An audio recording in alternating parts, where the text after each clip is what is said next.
Hello guys, welcome to you my YouTube channel. आज हमारा दूसरा दिन है।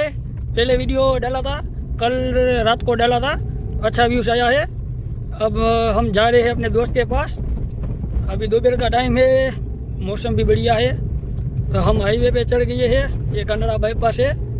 अभी हम दोस्त को कॉल किया, बुलाया, तो संडे है, हमारा काम का छुट्टी है। चलो जाते हैं। अब हमारी गाड़ी लेके निकल गई है। और हाँ, मैं बता दूँ, हमारी गाड़ी है स्कूल पे चलती है बच्चों को लेने के लिए।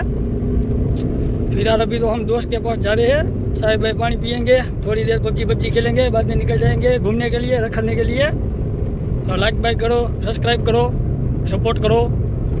मेरा दोस्त का कॉल आया।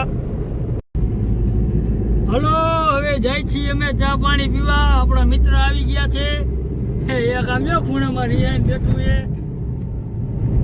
ચા પાણી પીને પછી જાય વળી પાછા કાંઈક પિક્ચર જોવા, મેચ રમવા જાય। આ ભાઈ ચિરાગભાઈ, વાય બેટા પંકજભાઈ, આપણે ચડી ગયા છીએ। ચા પીવી ને પંકજભાઈ? આપણે ચા પીવા આવી ગયા। આપણા ભાઈબંધ જો મિત્રો આપણી ચા બનાવે છે। ચા બા પીને હમણાં થઈ જઈ રવાના। આ રાજકોટ મોરબી હાઈવે અહીંથી નીકળો, ખેતલા પાયા ચા બા પીતા જજો। એક નંબર ચા બનાવે હે આ ભાઈ, હે ને બાકી રગડા જેવી ચા।